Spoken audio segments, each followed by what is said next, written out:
Le profil de Damia B, mise en examen pour le meurtre sauvage et le viol de Lola, 12 ans, se dessine au fil des jours. Depuis la découverte du corps de la collégienne dans une malle au pied de sa résidence du 19e arrondissement de Paris et l'interpellation de la suspecte, les enquêteurs tentent de connaître les raisons qui l'ont poussé à commettre un tel acte, laissant la France entière sous le choc.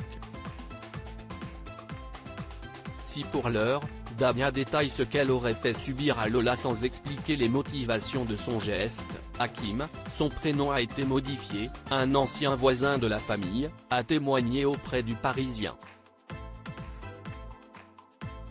Hakim a bien connu Mounia et ses filles, dont Damia, qu'il considérait comme sa nièce.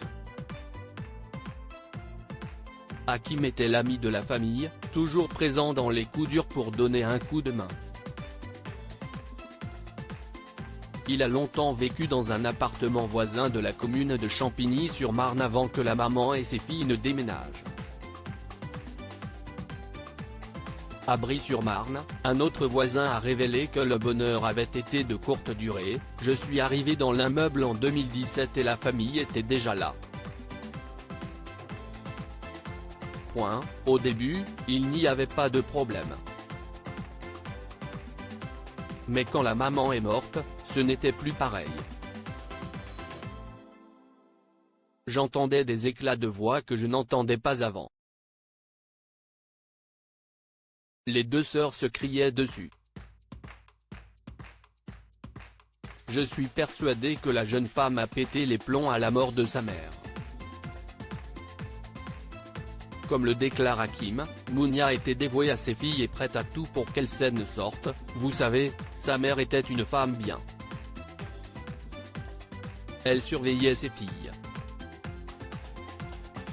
Si l'une d'entre elles rentrait tard, elle lui demandait des explications.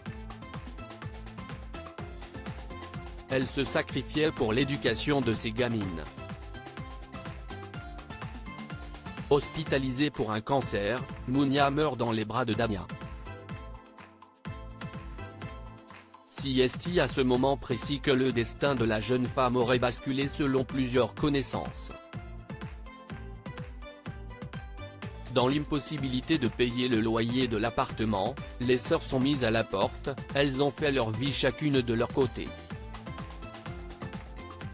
Damia, je la voyais de moins en moins, poursuit Hakim. Si l'aînée saine est sortie, ce n'était pas le cas de Damia malgré l'aide de sa sœur. La jeune femme de 24 ans aurait déclaré aux enquêteurs qu'elle était hébergée chez elle, endroit même où le meurtre de Lola aurait été commis.